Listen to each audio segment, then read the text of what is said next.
Well, hey everybody, welcome back to another episode.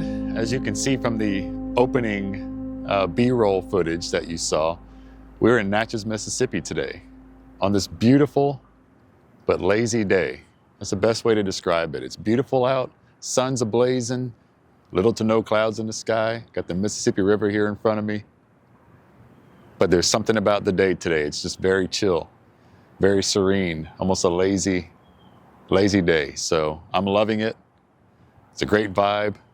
I hate using the word vibe. Everybody overuses that term these days, but it's a good vibe here today. So let's go ahead and let's walk the streets and let's see what we can get into. Let's see what kind of sights we can see and the beauty of this place. So let's go ahead and jump right in. Beautiful Mississippi River. I've just been standing here on the bank watching these barges drift slowly by. There's another one over there. And by the way, that's Louisiana over there on the other side of the bridge. And of course, I'm here in Natchez, which is right here at the foot of the bridge when you drive in. Very historic town, to say the least. Natchez dates back to, I believe, the 1700s.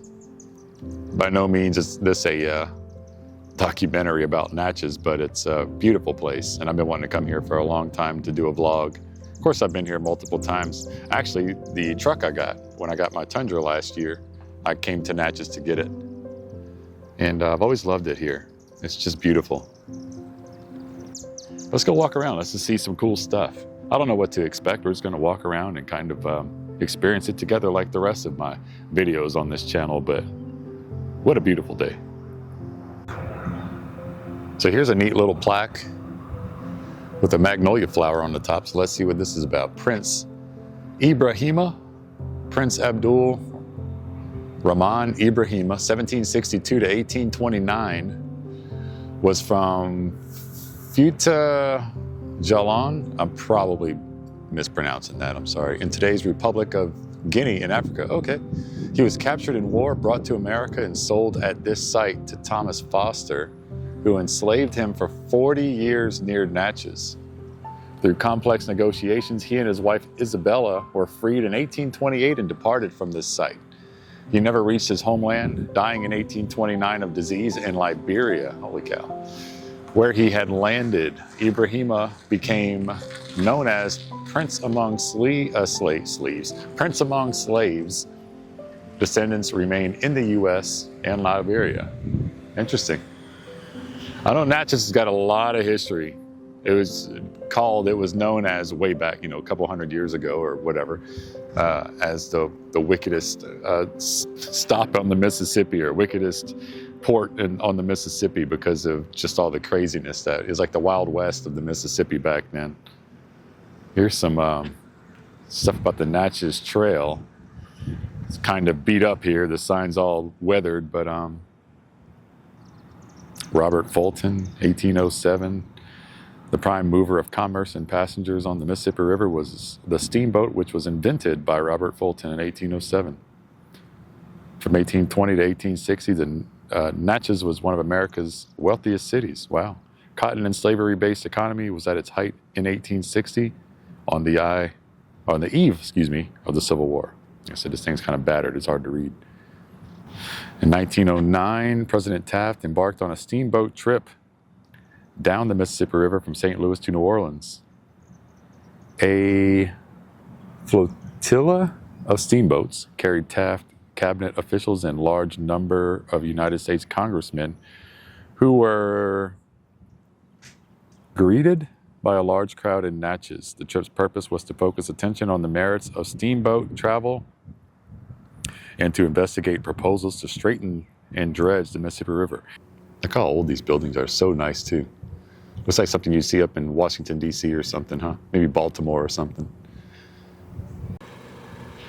Here's an empty lot right here. I don't know if this is the spot that this plaque is representing or memorializing, but it says right here that it says Lafayette's tour. On April 18th, 1825, General Lafayette visited Natchez, spoke on the bluff, dined at the Steamboat Hotel, and attended a ball at Travelers Hall. And again, I don't know really much about the ins and outs of Natchez, so I don't know if that's where, if this place was right here on this empty lot or what, but could have been, I guess. Check this out, guys. Sorry, I'm working against a glare here because the sun's kind of pointing right at the camera lens there, but it's a kind of like a little steamboat cruise you can take up the Mississippi River. I don't know if this one specifically stops here or goes further north, but I'm pretty sure there are at least one or two, if not maybe more, different steamboat cruise lines that troll the Mississippi and go up and down to different cities and port at different cities along the Mississippi for you to visit and all that. But that might be a good idea. That might be something I might look into doing. Would that be something you guys would be interested in seeing on my channel? Like if I booked a little cruise up, from New Orleans up to, Natchez or Memphis, or maybe even up to all the way to St. Louis or something. But I bet that's a good time. Pretty relaxing, probably. Okay, so pretty cool stuff. I was just talking to the guy who was checking people back in at the foot of the boat at the launch to get back on board. I was asking him about it. It's called American Cruise Lines. And he said they have 23 different ships, and there's 53 different, I guess, combinations of cruises or tours you can take. And they go all the way from New Orleans up to Pittsburgh in different combinations. There's all these different combinations of trips you can take. He said this little cruise right here, it's going from Memphis to New Orleans. And I don't know if he said they're going back to Memphis or not, but he said they go to all, Nashville, up the Tennessee River. They take different routes and all that stuff. And so he said they have different classes of ships and all that stuff. And he said they're not true paddle wheel ships, so it's not like a true steamboat probably anymore. But of course, modern technology, you want the most efficient boats and all that. It makes sense. But I was talking to him about it, and he said the excursions are like the best part of these because you're not, it's all American places. You're stopping in American towns and cities and all that. So I'm interested. I'm going to take a look at it. I'm going to look into it and see about maybe taking one. And there's my Tundra that I actually bought here in Natchez back in June of last year. In fact, it was June 17th, so almost 11 months to the date. Love that truck, by the way, if you guys are wondering.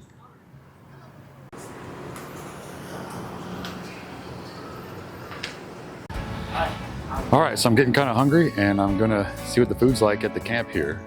Looks like a pretty neat place. Let's go inside and see what it's all about. See what's on the menu.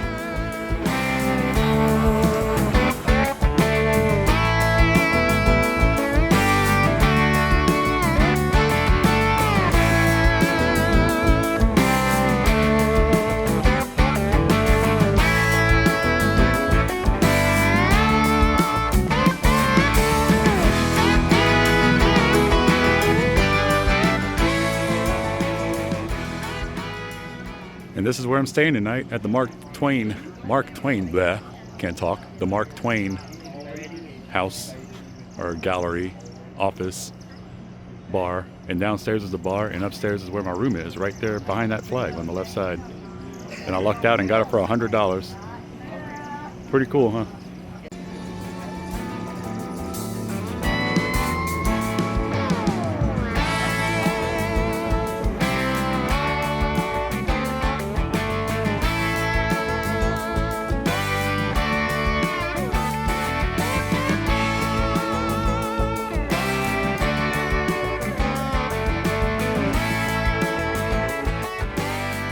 So this is my room for the night, guys. Look how sweet. Little tiny room. It's a communal bathroom, so we all share a bathroom, but the bathroom's actually pretty nice. And look at my view here of the river. Isn't that awesome? And downstairs is pretty sweet too, where the bar is. And there's a band playing tonight and everything, so I'm sure it'll be really loud later, but wait till you see what it looks like down there. There's a lot of cool stuff to see, so yeah, this is my digs for the night. Pretty sweet, huh? Man, just look at this. This is my view for the evening. Mighty Mississippi. deep river.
Well, good morning, guys. It's day 2 of my Natchez trip, and it's been a sleepy visit so far in this quiet town. I hope you're enjoying the little subtle sights and sounds that I'm showing you guys here.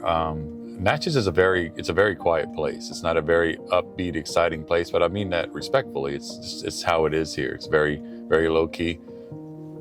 Definitely something that if you're kind of the way I've been the last few weeks, kind of just calming down, catching up with myself, relaxing for the first time in years.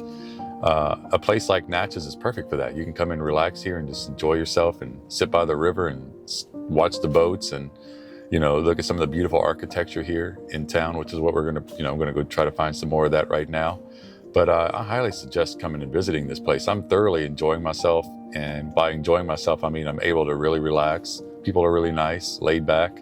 And so today, I'm kind of making my way back home pretty much for the most part, but on the way back out, I'm going to try to make my way back to the parts of Natchez that I saw when I was coming into town and just try to capture some really nice architecture, you know, any cool sights and sounds we can find on the way out. And if not, if there's just a few more nice houses that we see on the way out, then that'll just be the vlog right there. So, you know how I'll do it on this channel. We kind of just wing it and see what happens. So, let's go ahead and turn the camera around and get on the road and see what we can get into for the rest of this vlog.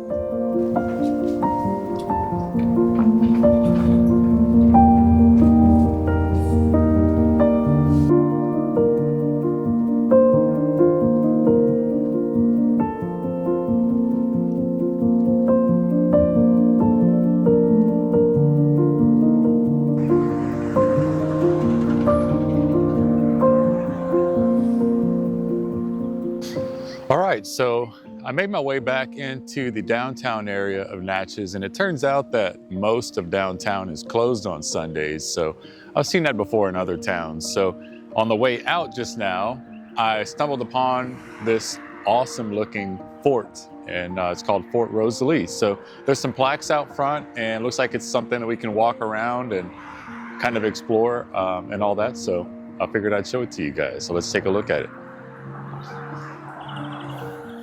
There's some plaques down on the ground level. I'm kind of on a hill here. I'm elevated here. You can see behind me.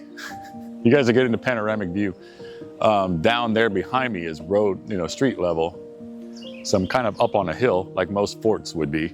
And there's some plaques down there on the sidewalk that I'll go and show you guys real quick on the way out. I'm not going to get too in depth with all the history and all that. I'm not going to have, read through all that and make you guys suffer through my voice that long, but I thought I'd just come take a look at the place and, appreciate it for what it is. There's a gated off, I don't know if you can see it yet. You can see that fenced in area right there. Looks like that looks to be the highest point of the fort or the grounds here. So go ahead and flip this thing around for you. You see this fenced in area here. with these two very high mounds. And that's looking down.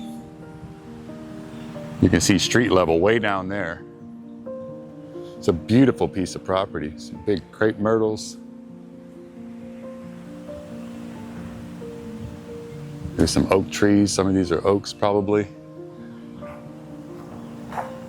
I don't know if we'd be able to see the Mississippi from where we are here with the tree cover and foliage here in front of us. And I don't want to be intrusive here, but yeah, that's probably maybe some of the ruins. I'm guessing here because I know there are some ruins because I was glancing at the plaques on the way up. Yeah, we're not going to gain much, but basically you just have to take my word for it. The Mississippi River is just a few hundred yards that way. So at one point, this would have been overlooking the Mississippi. It's almost like a park. Now there's multiple signs. There's multiple signs down there, street level, that say no digging or metal detecting, which you see a lot at these types of places because they don't want to disturb, you know, the grounds. They don't want people digging and all that stuff and taking artifacts away from a very historic site. You see these pieces of concrete and all that. I wonder if that's like if this was part of the structure, some type of ruins also. It dates back to the 1700s, so you're talking over, you know, at least over 225 years ago. Look at this. Right in the middle of Natchez, Mississippi. Yeah, I found that when I go to towns, I've been to towns before where the whole downtown kind of shuts down on Sundays. And it feels kind of strange walking up and down these places whenever there's nothing open. And there's a beauty to it, kind of a quietness and all that, of course, but I figured maybe I'd come back and see some of those places when we can actually see the insides of some of them. Look at this concrete, it's like a driveway or something. Goes right out to the street. But when I do some of those places like downtowns, you know, some of the places are interesting to go inside of, take tours of and all that. So I figured I'd just save that for another day. But over here, there's all these stairwells that go down to street level. And there's multiple, about, let's say 1, 2, 3, 4, 5 at least, of these staircases that go up. You can see now, we're street level now, and you know, all of this is elevated where we just were. And you can see that high piece of mound over there. That's that fenced in area where we were just now. Definitely a high point, an overlook point, if you will. And some of this is concreted, like this piece here. So, I mean, at least within the last 100 years, they've paved it. I love these old wooden fences like this. They're always so gorgeous. Reminds me of farmland and historical sites, of course. So the French built a fort and a colony. The French needed a strong defensive fortification in the lower Mississippi River Valley to prevent European intrusions from the south, and the bluffs overlooking the Mississippi River at the settlement of the Natchez proved ideal. So it looks like the fort served as a local seat of colonial government. Wow. In an effort to establish a stable economy, the French encouraged colonists to grow crops such as tobacco and indigo. The Natchez Revolt, early morning of November 28th, 1729, 30 Natchez Indians with their hereditary chief, the Great Sun, arrived at Fort Rosalie armed with muskets and announced their plan to bring meat back to the French from their deer hunt that day. At the same time, small groups of Natchez men showed up at all the French settlers' homes under various pretenses for trade of chickens and corn for powder and bullets. Suddenly, the group gathered at Fort Rosalie, raised their muskets and fired on the French soldiers, killing them all. Wow. Some French women and children were killed as well, but most were taken as slaves and hostages, along with many of the colony's 200 enslaved Africans. So the French retaliation and the Second Fort Rosalie. French retaliation for the uprising was swift. In 1730, the French engaged with Choctaw warriors to pin down the Natchez and 2 fortifications that they had constructed near the Grand Village Ceremonial Mound site, where Louisiana Governor Etienne Perrier led a combined French and Indian force upriver from New Orleans to conduct a siege battle that lasted until February 25th, 1730. The French first erected a provisional fort a short distance to the southwest. Then, over the next few years, the French reconstructed a new Fort Rosalie within large earthen embankments in the shape of a pentagon. Well, that's interesting. Surrounded by a dry moat. This construction project utilized enslaved African labor from New Orleans under an Irish overseer. France would maintain a garrison of only about 50 men in the second Fort Rosalie for the next 30 years. It's crazy to think that all that just happened right here. Like, people took up residence here as a government and all that. And so think of the history here. Fort Rosalie, so the British assumed control of the sheltered Tories. Following the French and Indian War, as a result of the Treaty of Paris of 1763, England acquired French Canada and Spanish Florida. The British divided Florida into 2 provinces, East and West Florida, which included the southern half of present-day Mississippi and the Natchez district. Natchez attracted a large settlement of Anglo-American settlers after 1775, when West Florida became a refuge for Tories, or British loyalists, who were fleeing the Atlantic colonies on the eve of the American Revolution. And the last plaque over here says, the Spanish lay out a permanent town. So, extending as far north as the mouth of the Yazoo River near present-day Vicksburg, and as far south as the 31st parallel, the current border between Mississippi and Louisiana. The entire region came to be known as the Natchez District. In 1787, Spanish consul Manuel Gayoso de Lemos assumed military and civil command of the fort and the region.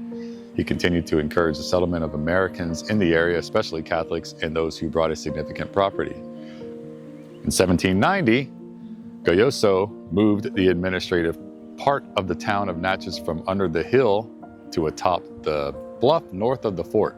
Surveyor John Geralt laid out the city of Natchez in a typical Spanish grid pattern with a central plaza and church and a common area along the bluff. Gayoso also entered into a number of treaties with local Indian tribes and helped fortify the Mississippi River at Vicksburg and Memphis. And under Pinckney's Treaty of 1796, Spain relinquished the Natchez District to the United States, and Gayoso directed the gradual Spanish withdrawal in 1798. And there's a little artist depiction, Audubon's Landscape of Natchez in 1822. Whew, all right, well, I think that about does it for this vlog. I'm sitting at one of these picnic tables at the fort here, Fort Rosalie, and enjoying the rustling leaves above me in these trees. It's so soothing. I could just take a nap here. But yeah, basically winged this vlog like I've been doing the last few. I wanted to get out of town for the weekend and decided to come up to Natchez, and I'm glad I did. It all kind of fell into place. You know, I parked where I parked down by the river and spent pretty much most of the day there yesterday and watched the river. Got a room right there on that little, Mark Twain guest house, that little 3-room boutique hotel that I stayed at. That was pretty interesting. It was only $100. Can you believe that? But yeah, now I'm just resting out here, relaxing and enjoying this. I call it a park, but the fort here, it's peaceful, man. It's nice. Even though the traffic is right there, it's still a very peaceful place. But yeah, not much more to the vlog than that. I want to come back when there's more to see and do, especially downtown. There's a lot of beauty and a lot of history here, a lot of antebellum homes and all that stuff, like I was saying a while ago. But I'm looking forward to coming back to this place for sure and doing some more vlogging, maybe take a couple of tours. do a little bit more research before I come back next time and actually see some places that I think you guys might enjoy to see. So with that, I hope you guys are having a great weekend. Hope you enjoyed the vlog. If you have any suggestions, if you've ever been here before and you want me to check out a certain place here in Natchez or the Natchez area, let me know. Just comment below. Don't forget to like the video, that helps me out. And also subscribe if you haven't already. And thanks in advance, I do appreciate it. And with that, I'll go ahead and close out and bid you adieu and bid you all a great rest of your weekend. Of course, by the time you see this vlog, it won't be the weekend anymore, but maybe the first time you see this video will be on a weekend. So there you go. And, but yeah, love you all, you know it. And as usual, don't forget to stay cool, stay tuned, but even more importantly, don't forget to stay tuned and stay cool. See you on the next one. Goodbye.